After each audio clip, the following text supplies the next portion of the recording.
Hello and welcome to a video based on the work from Precalculus Unit 1.5, Graphing Polynomials. Just want to run through this one more time. You've seen this in class before, but I just want to, have a place where you can have this explained for you. So one thing, on your quiz, your test, or whatever the case might be on this coming Friday, or whenever your quiz or test might be, depending on the year, you're going to get a question that looks like this. Graph the following: f of x equals blah, blah, blah, blah, blah, blah, blah, blah.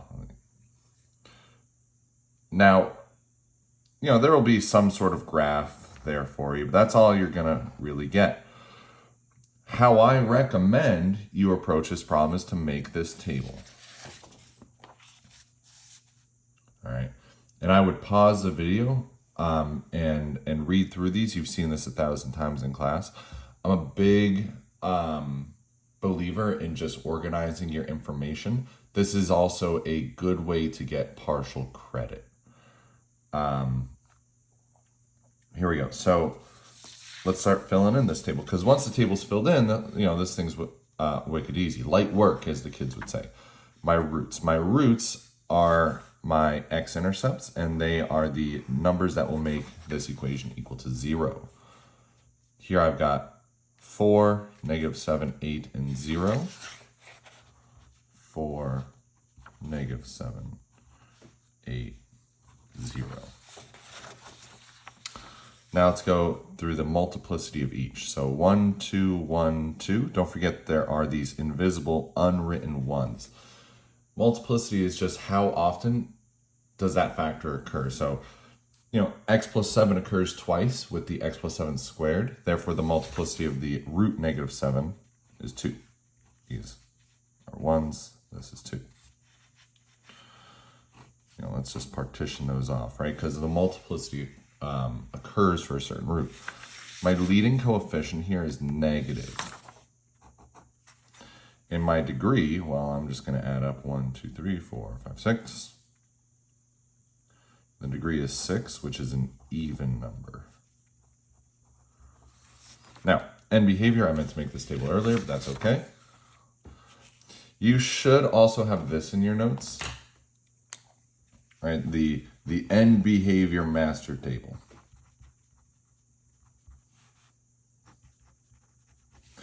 Your end behavior degree depends on two things: your degree and your leading coefficient.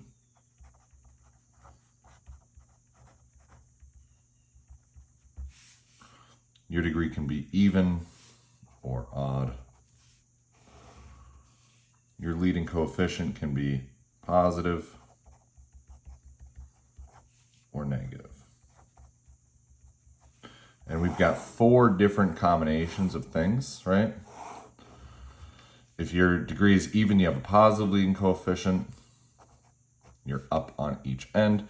If your degree is even, your leading coefficient is negative. We explored the y's to these throughout class, but I wouldn't worry too much. Don't worry too much about the y's for this type of problem. Positive and odd, negative and odd. Right? And again, these determinations are based on your leading coefficient and your degree.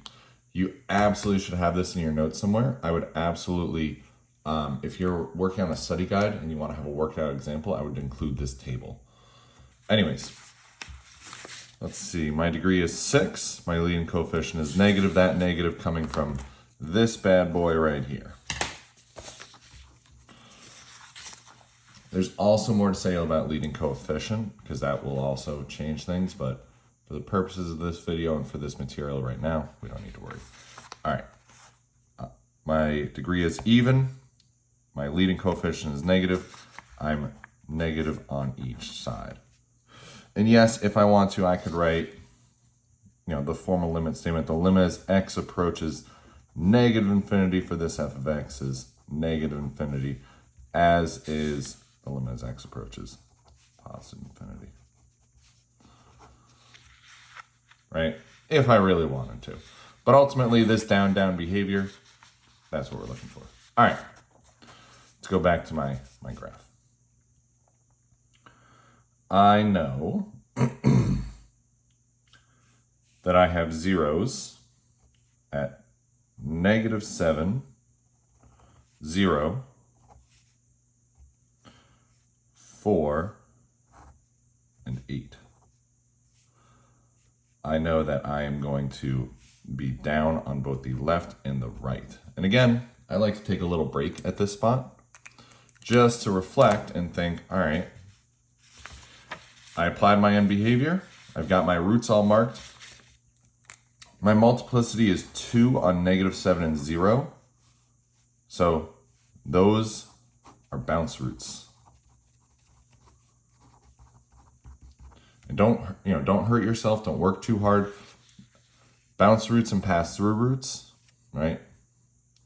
If it's a bounce root, you literally just bounce. You do not pass through the x-axis. Watch. I'm really just connecting now. Bounce. That's a bounce root. And I could draw this 1,000 different ways. When I'm grading these, I'm not going to be too picky. But notice I have bounced at each of those spots, right? So I've touched the axis, I've retreated. And now for 4 and 8, I'm going to pass through. Very nice, very easy, very demure. And look at that. My nice, beautiful graph. A little multicolored, but whatever. Everybody loves purple and orange. All right. Hope this was helpful.